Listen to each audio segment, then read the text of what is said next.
Hello, everyone. Welcome to the Vedic Astrology Podcast. My name is Fiona Marks. I'm delighted to be hosting the episode today. And in this episode, we are going to look at how astrology works. This is part 2. You'll remember way back in episode 2, we took the opportunity to look at the very big question, how does astrology work? And we put it in a scientific context of investigation, of cause and effect, of pseudoscience. We had a great walk through many of the scientific principles that give us the context of how astrology works. Today, Michael Reed is joining us, and he's helping us to unlock the enigma of how astrology works by using ancient texts.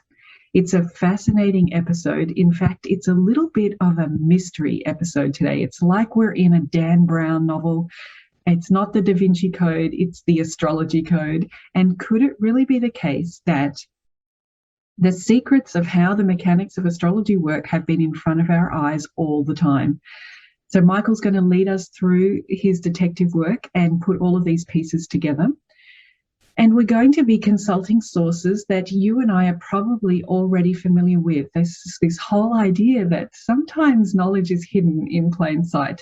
So we're going to look at about 5 key areas. The first 2 are around the 5 koshas and the 3 bodies doctrine. So I'm sure that you have come across these before, and we're going to go through them in detail if you haven't, so don't worry. So the 5 koshas comes from the Taittiriya Upanishads, and the 3 bodies doctrine comes from the Sarira Traya. We'll be looking at those. And then we're going to be consulting Brihat Parashara Horasastra. We're going to look at chapter 2, narration of the avatars, and chapter 4, Rasis described. So these are texts that we're all familiar with. Then we're going to consult the Rig Veda and find out all about a deity or a god named Varuna. And finally, we're going to look at the Yoga Sutras of Patanjali and get into Sutra number 2. So are you going to join us on this detective hunt today through these ancient texts to answer the question, how does astrology work? I hope so. Let's get started. So to begin, let's refresh our knowledge of the 5 kosha model. This is the idea that our experience of being alive, of being fully ourselves, is actually happening in different layers of subtlety. And I'm going to allow Michael now to explain this in much more detail. Way I like explaining it to people is it's how consciousness comes from its pure unborn form of being unified with God, or whatever it is you want to call it, into an actual human form, right? Through different layers. There's actually a layered process to that. And that's what the 5 koshas are. The 5 koshas, from the most subtle to the most dense, I'm going to read for you now, are the Anandamaya kosha, the Vijnanamaya kosha, the Manomaya kosha, Pranamaya kosha, and Annamaya kosha. And so we're going to explain what each of those is really all about. So the most subtle sheath is the Anandamaya kosha. So Anandamaya means composed of Ananda, and Ananda means bliss. So the Anandamaya kosha, quite simply, means composed of bliss. And it's, as we said before, it's the subtlest of the 5 sheaths. Okay? In the Upanishads, this sheath is also known as the causal body. And when we're in deep sleep, when the mind and senses aren't functioning quite as intensively to the external world, the Anandamaya kosha is what stands between the finite world and the self. So Anandamaya, or that which is composed of supreme bliss, is regarded as the most innermost sheath as it relates to the level of the soul, right? In other words, it's the most subtle in relation to the soul, or even beyond that, one's unity with divinity. So the most subtle of those, beyond the realm even of space, is the Anandamaya kosha, or the bliss sheath. So the bliss sheath normally, as we were saying, has its fullest play during deep sleep, while we're in the dreaming and wakeful states. In the wakeful state itself, it has only a partial manifestation. Okay, the blissful sheath is a reflection of the Atman, which is pure soul. Okay, so you can understand Anandamaya kosha as being connected to soul, or the purity of soul. But even beyond that, even that's somewhat of a limited description of what that's about. If you have to give it an attribution to an element, as we were discussing before, it's somewhat attributed to ether, which is space. But it's a concept that's even beyond that. Beautiful. So here Michael has opened our explanation of the 5 koshas by putting them in context and describing the bliss body. If, as you're listening along, you'd like to build up a visualization, perhaps can we imagine a skyscraper built of building blocks? Could we put bliss body at the top of that? It's the top of the skyscraper building block. Let's hear about the next layer. So the Vijnanamaya kosha means that which is composed of Vijnana, or intellect. So what is our intellect? Our intellect is the faculty through which we discriminate and understand the difference between one thing or another. The intellect also wills things through thought, right? It creates thoughts in a certain direction, which then drives our will. It can be understood as a combination of intellect. Vijnanamaya kosha, I should say, can be understood as a combination of intellect and the 5 sense organs. So the sense organs give us feedback into what's actually going on. And with that feedback, we use the process of discrimination, and we respond, through the concept of our thoughts. But the realm of Vijnanamaya kosha is before that even becomes a conscious awareness of that thought. It's the intellect functioning above the realm of, pure conscious awareness. So the knowledge sheath is connected with the concept of awareness or consciousness, and it's somewhat impacted, or condensed is probably a better way to explain it, by the 3 gunas, which exist within creation, which are rajasic, racy energy, tamasic, or dense energy, or sattvic, or more aware energy. So best way to understand it is the energy of intellect and discrimination, which on a certain level is happening over and above the realm of your consciousness. So it's that process of thinking that on a certain level begins to give rise to the experience of consciousness. But the Vijnanamaya kosha, which is where the thought processes somewhat get stirred, gives rise to the Manamaya kosha, which is the experience of the thinking, or the experience of consciousness. That's probably the best way to understand it. Okay, so the knowledge sheath can't be connected to the Anandamaya kosha because it's different, because it's subject to change, it's insentient, it's a limited thing, and it's not constantly present. So the Vijnanamaya kosha is connected to the air element, because the air element relates to the concept of movement. Okay, so that's the Anandamaya kosha and the Vijnanamaya kosha. Great job, Michael, explaining all of these subtleties of these layers. We just talked about the knowledge body. If you are building up an image in your mind. We've come down now from the top of the skyscraper, the 5th floor. We've taken the elevator one more layer down. We're on the 4th floor of our building block skyscraper, if that's your visualization that you're building with us here today. And what I want to briefly point out is that this interview with Michael is part of a much larger video on his YouTube channel. Please take the time to go see that video, because Michael goes into explaining this 5 kosha model with such integration. As you noticed, he began talking about the gunas there.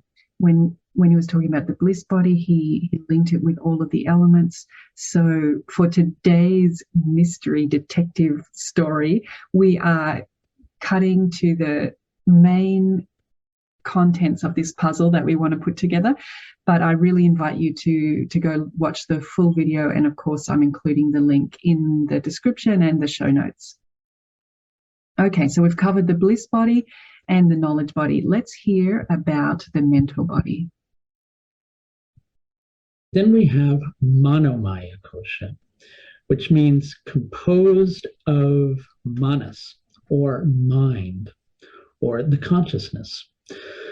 So when we have our mind with the 5 sensory organs, it's said to constitute manomaya kosha. That's going about the experience of consciousness with your 5 senses. The vijnanamaya kosha is the thoughts over and above which give rise to the concept of manomaya kosha. Okay? So manomaya kosha is when we begin to become more, if you have to kind of give a relevance to it, more like a person. We begin to become more encased in the concept of being a physical presence. So the manomaya kosha becomes the thing that gives rise to the concept of I and mine, or, this is me, this is mine, here I am. When we begin to become more aware of a separate individual, then that's the manomaya kosha in action. Then and that's connected to the fire element. Okay? Fire element, gives warmth, and in this instance, manomaya kosha gives warmth to existence. It equally gives the concept of motion, because the mind is constantly moving, or motion within the physical realm, which is another element of fire, somewhat a little different than the concept of, and I know this sounds very odd, but a little bit different than the concept of the air element, which is about things getting displaced so they naturally move. Fire element is self-induced movement. Okay, self-induced movement of the mind is probably a good way to understand that. I love that, self-induced movement of the mind. It just describes so much of the experience of suffering and being human. Anyway, I digress. We are just recapping that Michael explained the mental body.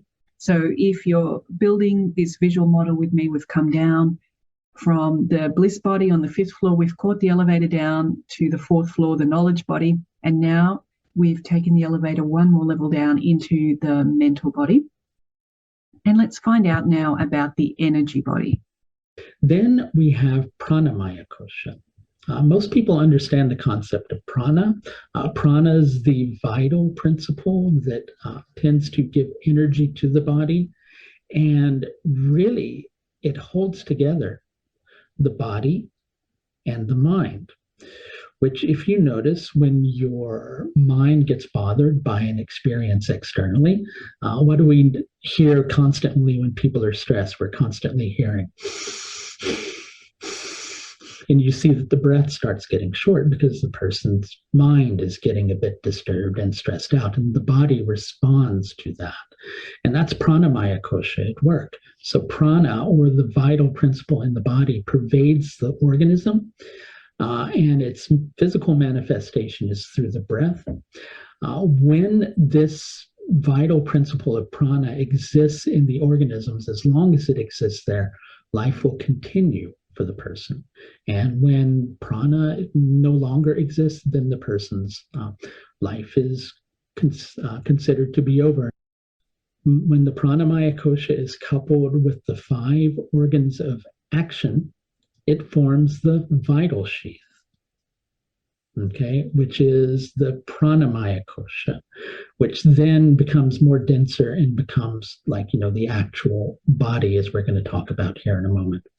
Okay, it's a modification of vayu or air, but this is going to be really confusing because pranamaya kosha is related to the water element. Okay, and it's how that emotion gives rise to the shifts and the changes within the vitality of the body. But pranamaya kosha itself is also connected to vayu or air as it enters into and comes out of the body. And those are the things that tend to stir the prana. Okay, that's our description of the energy body. Thinking about our visualization, we've come down one more elevator stop now. We're right on that second floor, the energy body. And let's hear about the final sheath, the final layer, the physical body. Then you have the most dense kosha, which is the annamaya kosha, which translated means that which is composed or nourished by food. Okay, and the reason it's called this is because through the annamaya kosha, it's how we identify ourselves as going, here I am as a human, with skin, eyes, bones, etc. But the real reality is knowing yourself as not just being this body. So the physical body is formed of the essence of food, and birth and death are the attributes of the annamaya kosha. And this most closely relates to the earth element. Wonderful. Here is our full description of the 5 koshas, the 5 layers, the 5 bodies. And if you think of your building block skyscraper, we now have the physical body as that first body on the ground. Above that, the energy body. Above that, the mental body. Above that, the knowledge body, with the bliss body as our 5th building block in our visualization of this model as a skyscraper or tower. And another way that you might like to think about this model, those of you who follow the podcast know I love analogies. You might have listened to astrology as symphony music. So you know that I gain a lot from comparing how one thing is similar to something else. For the 5 koshas, I think one of the ways that we could understand this model is to think of the car and the physical car as being the physical body. So that metalness and the tires and all of the physical attributes that we touch that are the car, that is our physical body. And for the energy body, we could imagine the car's electrical system. Now, I do know that in cars, you can actually replace the wiring or replace the battery, but let's imagine that that's not the case. When the battery runs out or when the wiring stops working, it doesn't matter how much fuel you put in the car, it's not moving anywhere without that vital spark of electricity that's transmitted through the body. So let's think of the car as the physical body and the electrical system as that energy body. And then that leaves me with the driver as the mental body, the person who is moving the steering wheel. The driver thinks that this is my car and my identity is wrapped up in my car. And, we all know people who identify with their car.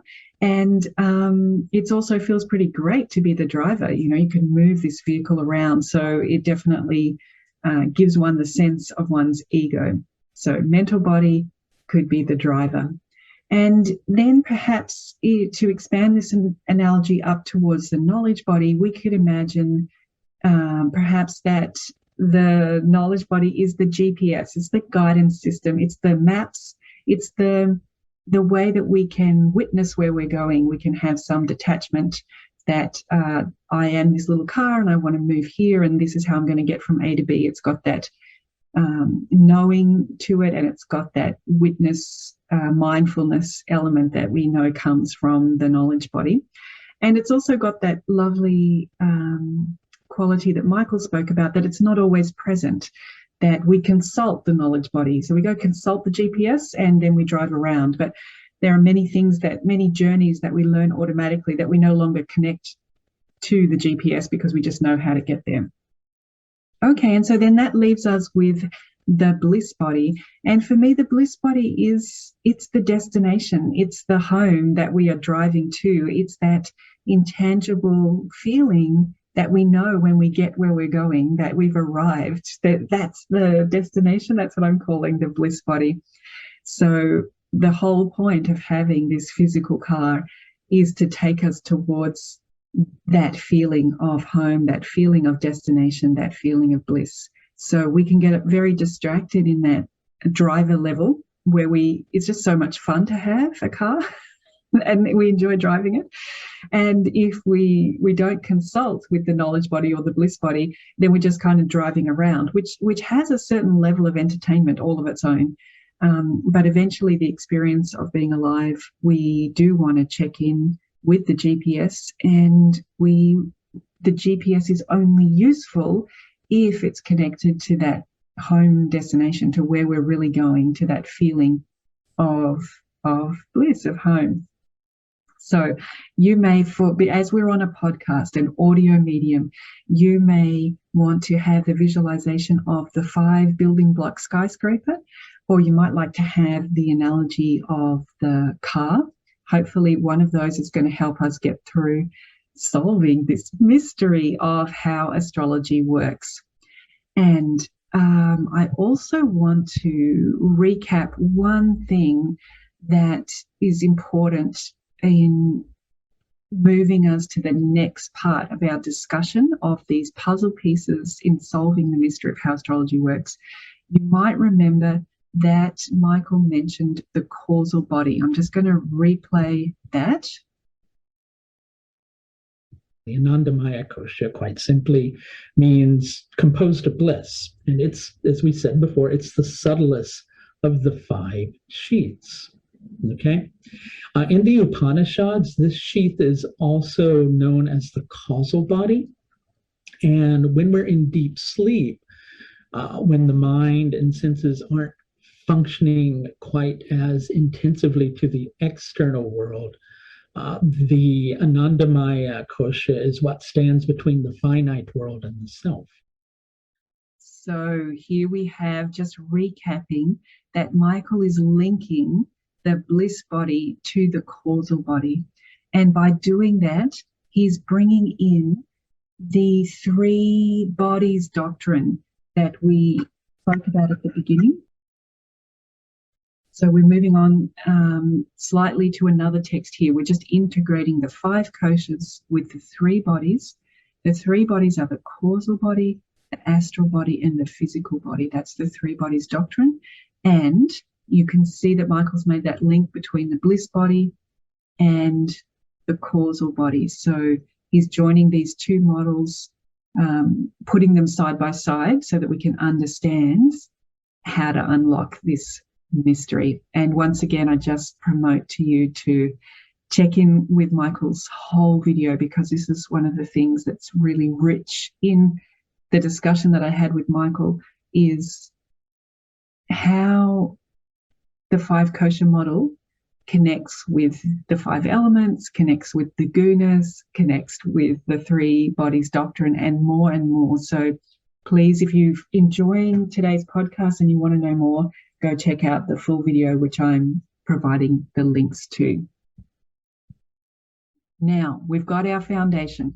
We've had a look at the 5 koshas and introduced how it connects with the 3 bodies doctrine. These are texts, or these are models that are well known to all of us in Vedic astrology world, all of us in yoga world, in Ayurveda world. So there's nothing hidden or strange about what we're talking about. These are in plain sight. Now, let's add into that some very interesting insights from Brihat Parashara Horasastra, right at the beginning of the book, chapter 2, something that maybe we've all skipped over. And have we been missing the keys to answering this mystery of the mechanic? How does astrology work? Let's allow Michael to walk us through what Brihat Parashara has to say and what is the significance? In Brihat Parashara Horus Shastra, there's a chapter called the Narration of the Avatars. And it begins to give a perfect explanation of how astrology works.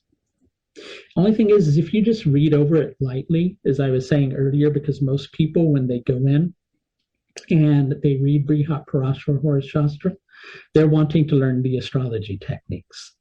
So they tend to skim over this bit and not really take it in, but it's pretty deep when you think about what's being put forward here. So it says the supreme unborn spirit. Now that in itself, if you just take it like quickly, you're going to go, okay, the supreme unborn spirit. Well, no, really think about that. The supreme unborn spirit. It's not necessarily bound by our physical states. It's unborn, really, right? So the supreme spirit that's also unborn, but it's also been here many different times. It's had many different descents. Okay, so the Supreme Spirit has descended many times. And then it goes on to say Janardana, which is a name of the divine that agitates humans, causing fear and worry. That sounds like such a really wonderful energy. And I always hear that and go, gee, that's just really great.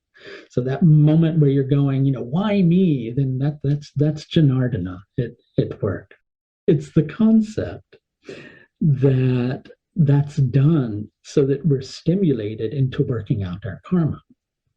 So Janardana seems like a very scary energy on many levels, but it's doing that for a very specific reason. The grahas seize upon you and they cause you to behave a certain way.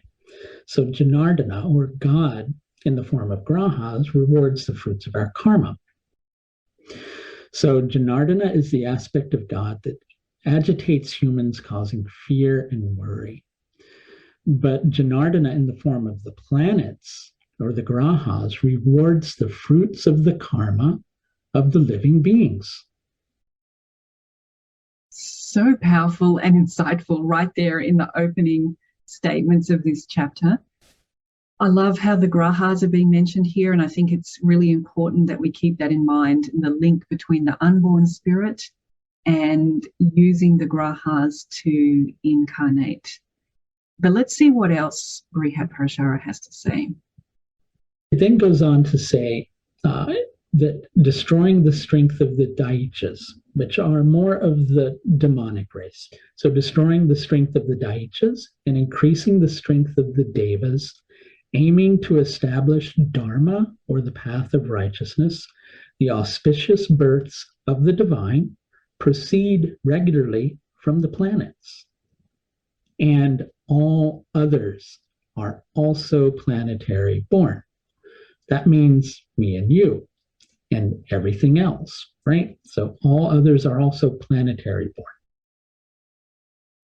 Just so beautiful to link those births of the divine, not only to the avatars, but also to you and I. We're all going through the same experience of rectifying the karma through the grahas. And there's even more. Let's hear. Those with Pada Atma, or Supreme Soul, as the larger portion, are all known as heavenly. Those with Jiva as the larger portion are known as the living beings. Pada Atma portion has gone forth from the planets, the sun, etc., and given birth to Rama, Krishna, and all of the avatars. Then those grahas and the Pada Atma portion are absorbed at the end after concluding what they need to do in order to purify a person's consciousness. They are absorbed back into the divine. So this is just great. This reminds me of all of those stories of the avatars as they incarnate to solve the big problems of humans and to teach. And then once they've done their job, the Rama or Krishna or whichever avatar we're speaking of, once they've concluded their purifying business, they're absorbed back into the Supreme Unborn Spirit. And guess what? Let's listen to this final part. The jiva portion goes forth and is born as humans, etc., and living beings. Similarly, these also then melt at their end into the imperceptible. Okay, so it's kind of explaining here that the Pada Atma and Jivatma are all one, and they're also connected to those deities. We imagine the separation. Yeah, that's so beautiful. These beginning sutras of chapter 2 really giving us a context. And let's bring this over to our mental diagram, that we have the tower stacked of physical body, energy body, mental body, knowledge body, bliss body at the top. We've noticed that the bliss body is the same as the causal body from the three bodies doctrine. And then taking a statement here from chapter 2 of Brihat Parashara Horasastra, the Supreme Unborn Spirit incarnates through the planets to resolve the karma of the living beings. And I want to just highlight here, if we're building that layer, so we've got bliss body is the same as causal body, and we know that it relates to the statement about the Supreme Unborn Spirit, because that's kind of bliss body territory right there. It incarnates through the planets. So let's add planets as well to this very top layer of the table that we're building in our mind, and how important the planets are for allowing the spirit to incarnate in order to resolve karma.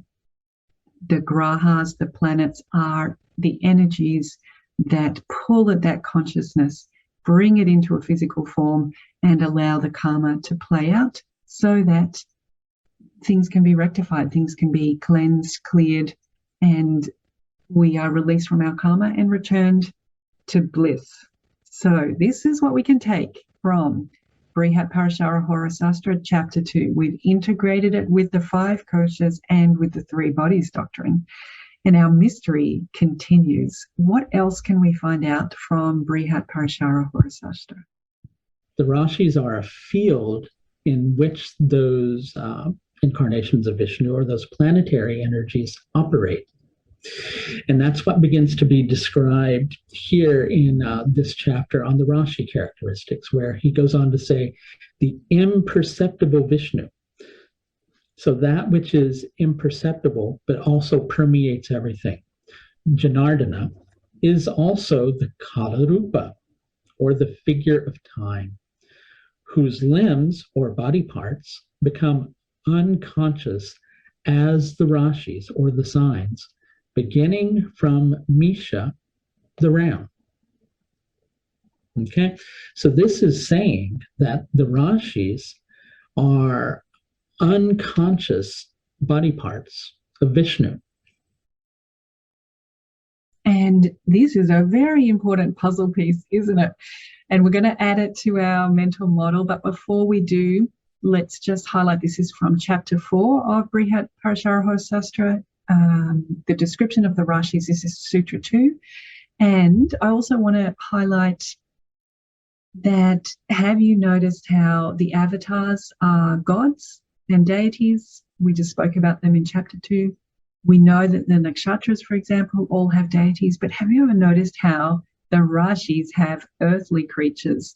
If you think about all of the archetypes or symbols that go with the signs, they're all animals or humans. We've got Gemini the twins, we've got Scorpio the scorpion, Pisces the fish. As you go round, you can see that each of those Rashi signs has an earthbound creature as its mascot, rather than a deity or a god. So it's reinforcing what we are hearing here in Brihat Parashara Horasastra, that the Rashis are the limbs. They are Vishnu, the Kala Rupa.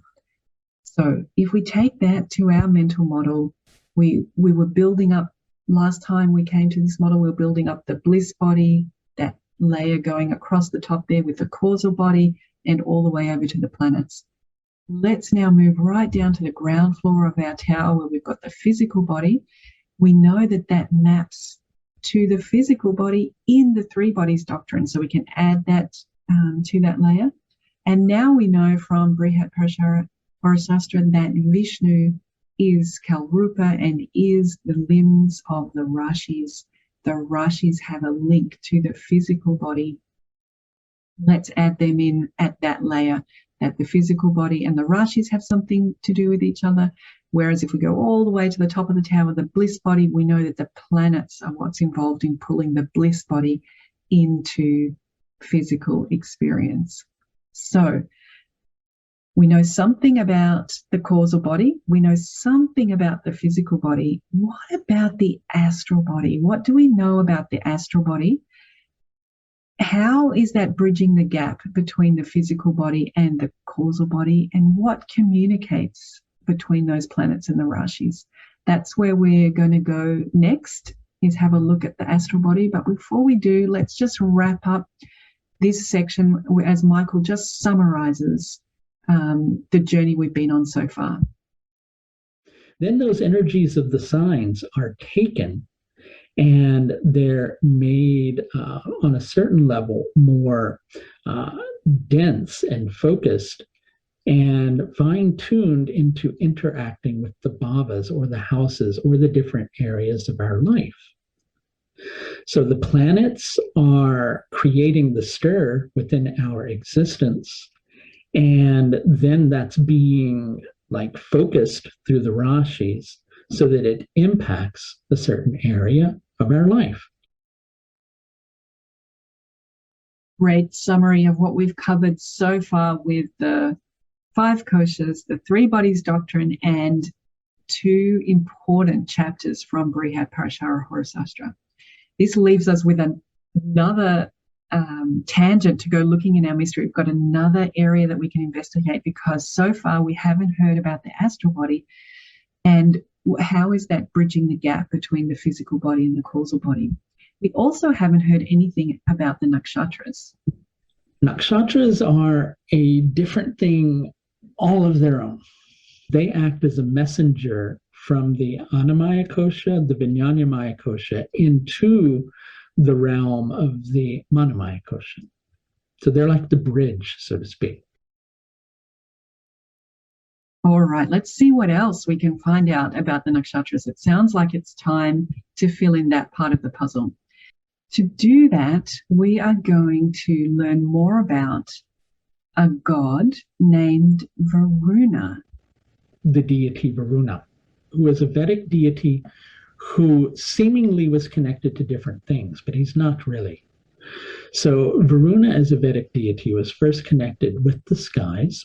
And a saying about Varuna was that he placed the stars in the firmament and split heaven and earth asunder.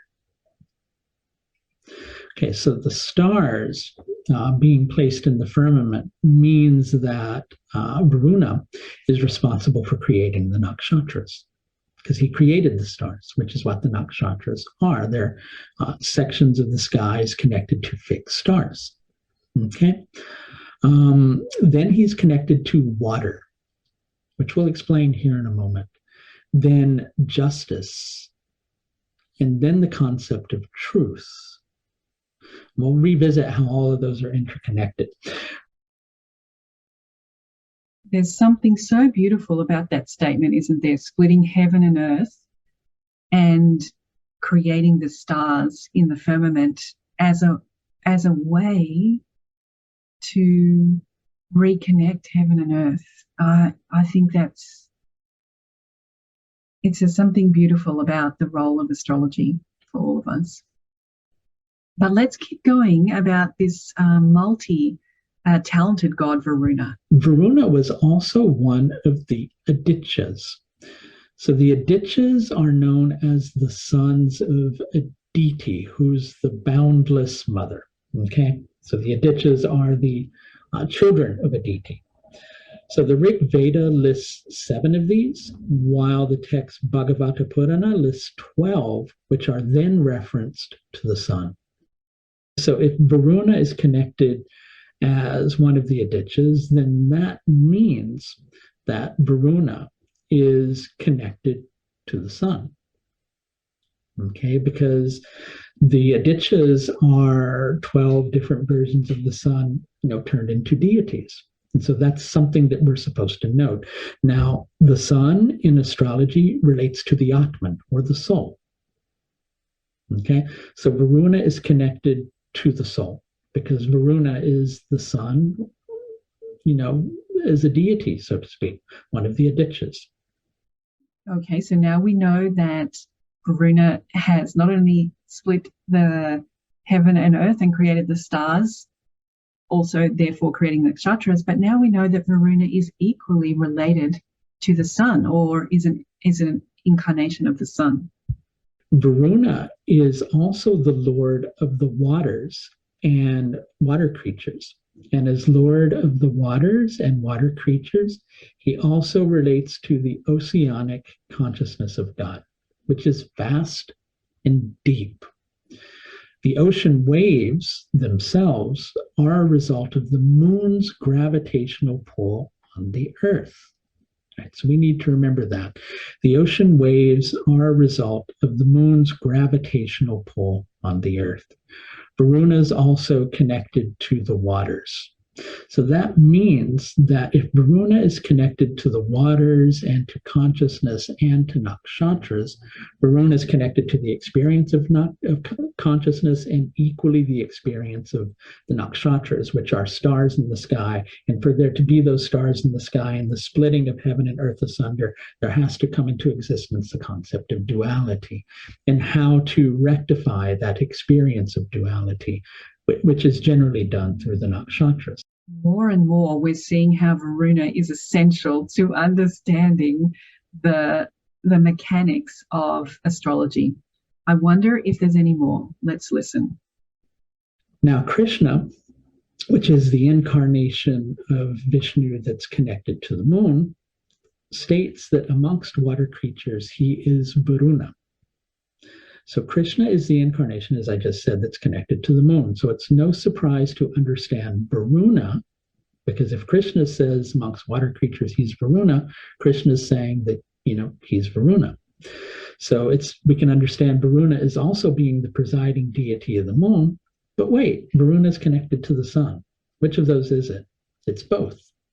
Okay, because the moon is our manas, our sensory mind, and the Atman is the soul. So Varuna is connected to both of those. So he bridges the soul to the consciousness. This is exactly the entity that we're looking for. I'm beginning to think that Varuna is the astrologer. Let's hear a summary from Michael.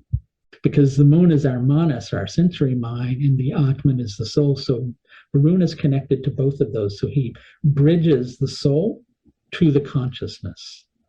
Okay, and he placed the nakshatras in the sky. So he placed the nakshatras in the sky and he creates movement within the waters through the oceans, because the ocean waves are a result of the moon's gravitational pull on the earth. And there's an experience within that stirs the oceans of our mind. Then we go through the experience of rectifying our consciousness. Okay, so Varuna placed the nakshatras in the sky, and each night Varuna, as the moon, visits a different one. As he does, he creates waves of consciousness. The moon is also connected to the earth, which we can understand as the Rashis. When people say the earth doesn't exist in astrology, tell them that it's the signs, okay? And then they'll understand. As we note, Varuna is also a sun deity, and Varuna as the moon bridges the Atman, more specifically the Pada Atman, together with the earthbound consciousness of the Jivatman. Okay, so that's an important concept to grasp in terms of this. And that's how Varuna is connected to the sky. So that's the nakshatras. The nakshatras create a stirring within our consciousness. That's the waters. That then causes us to rectify our karma and to experience truth. And that's how Varuna is connected to all of those experiences. Just loved hearing about Varuna. What Michael has researched and brought together for us here, we can see is that missing link for the mental diagram that we're building up in our mind on the podcast today. If we return to the idea of our skyscraper the building blocks. We already had the physical body allocated to the physical body in the three bodies doctrine. We had the bliss body allocated to the causal body in the three body doctrine, but we didn't know what was going on in the astral body. And it's interesting, isn't it? The astral body even has that word astral in there. It has the word stars right there. And now we know that Varuna is really that deity that is moving between the causal body and the physical body, churning through the oceans of consciousness, connecting the soul to the body through the movements of the moon, spending a night in each nakshatra. So then the nakshatras right over on the far end of our layer diagram that we're building, we had the planets linking to the bliss body. That's the grahas that pull consciousness into the physical experience. We know at the bottom we've got the rashis representing the physical body. And now the elevator that's going between them up and down our skyscraper is the nakshatras, because Varuna helps us link together the nakshatras, the sun, which is the soul, the moon, which is our ocean of consciousness, and it's linking between the planets and the rashis. That's how Varuna is connected to the sky. So that's the nakshatras. The nakshatras create a stirring within our consciousness. That's the waters. That then causes us to rectify our karma and to experience truth. And that's how Varuna is connected to all of those experiences. So here, Michael is really giving us the physical mechanic of how astrology works. It's not answering it in some philosophical or some contextual way. It's talking about the power of the moon and the moon's link to our mind, the importance of sleep, the importance of nighttime when the moon moves through each of these nakshatras, translating as a bridge between the planets and the rashis, between our bliss body and our physical body, by going through, churning the oceans of our knowledge body, mental body, and energy body. So it's like updating our sense of the destination through this physical mechanic of how astrology works. What a detective, what a mystery we have been solving here today. And would you believe it, Michael's got even more to share. We have got a link as well with Patanjali's Yoga Sutras, and we're going to listen to Sutra number 2. There's a sutra in the Yoga Sutras of Patanjali. It's one of the first ones. I think it's actually Sutra 2. And it's the translation of it means that the yoga is stopping the modulations of the mind.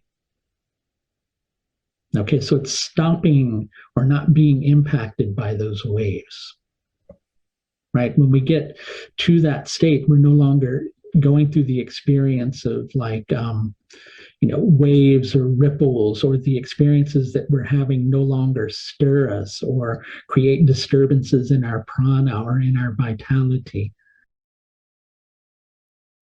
So here, following with Michael, not only have we understood the mechanic of astrology, that the moon moving through the nakshatras is linking all of those layers, the 5 koshas, the 3 bodies doctrine, and helping humans, the living beings, to resolve their karma. So that's the mystery that we've kind of been on, and we've solved with all these puzzle pieces. But now Michael is leading us even to say, what is the significance of that? And we can see that right here in Sutra 2, we have this phrase, regulating the modulations of the mind, which is exactly what Varuna, the nakshatras, that experience of being alive, is giving us modulations of the mind. And we can see that the sutras go on to talk about the 5 modulations of the mind. There's understanding, misunderstanding, imagination,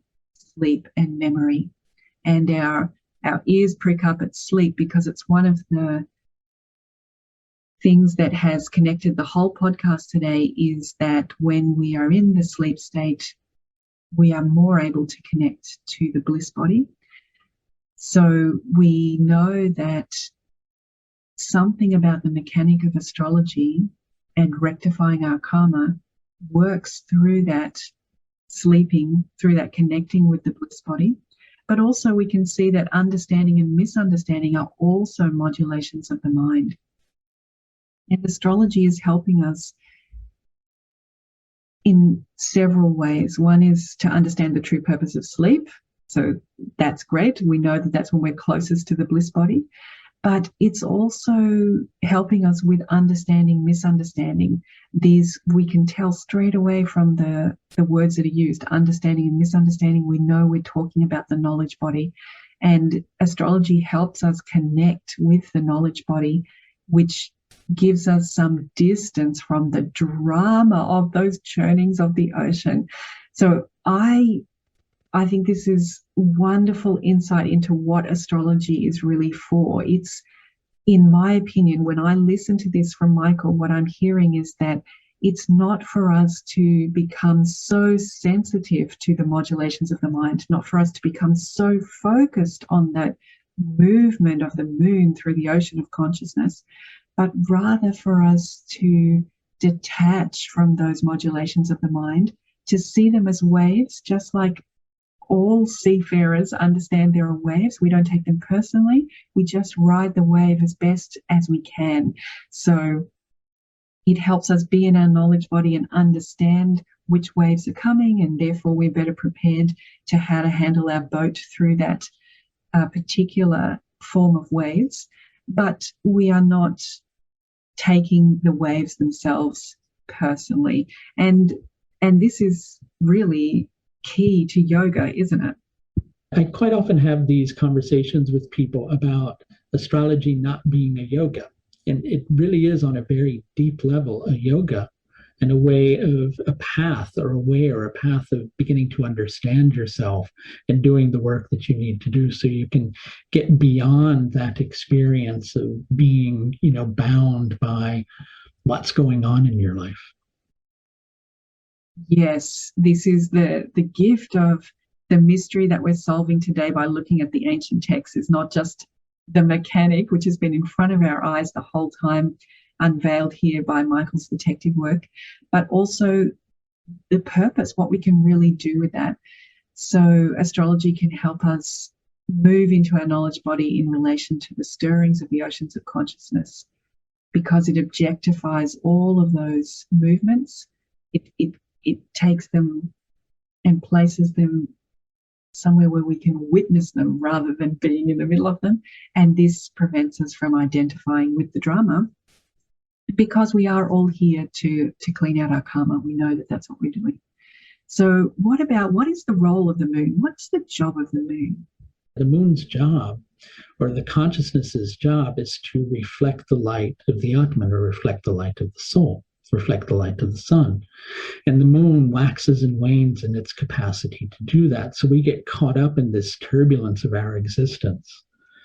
And so the moon's a really wonderful planet to explain the concept of manas, or sensory mind. We get lost in it sometimes, and we don't see that purity. And that's why the nakshatras are so vitally important. And nakshatras are connected to every single planet.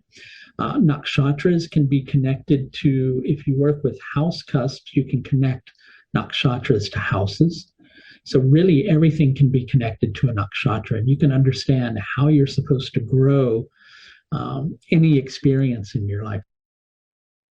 That's such beautiful sharing from Michael, such generous insights into how to use the nakshatras, but also such compassion, the reminder to have compassion with the self, because the moon, that is key to the mechanic of how astrology works, it is changing every night. It's waxing and waning all the time, creating these modulations.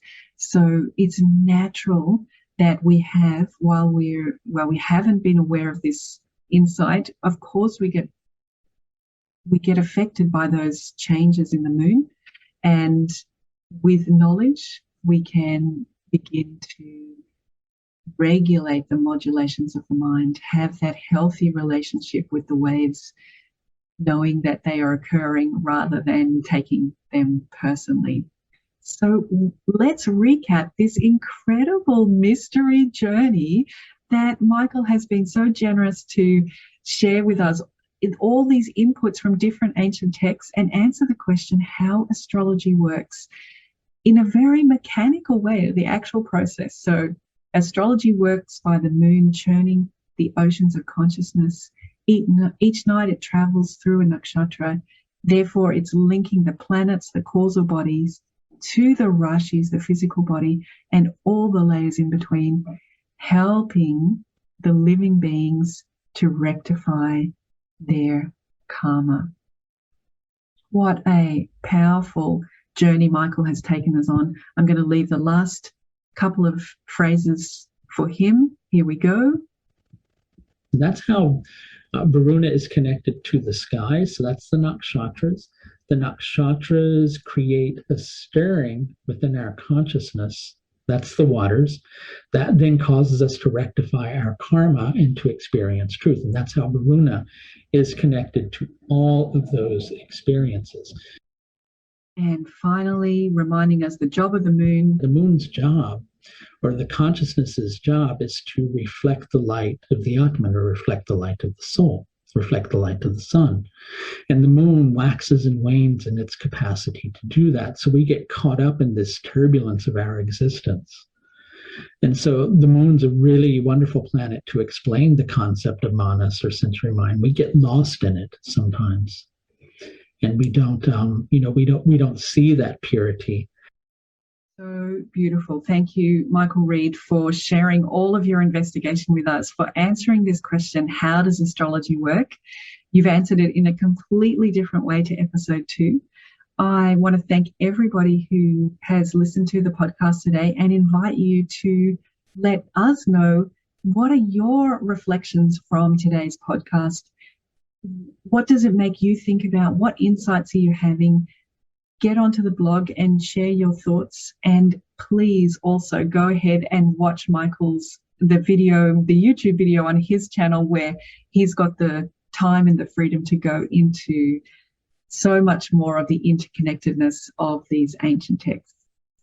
Thank you so much for your company. I look forward to seeing you and listening with you, talking with you on the next episode of the Vedic Astrology Podcast. Until then, stay well. Bye.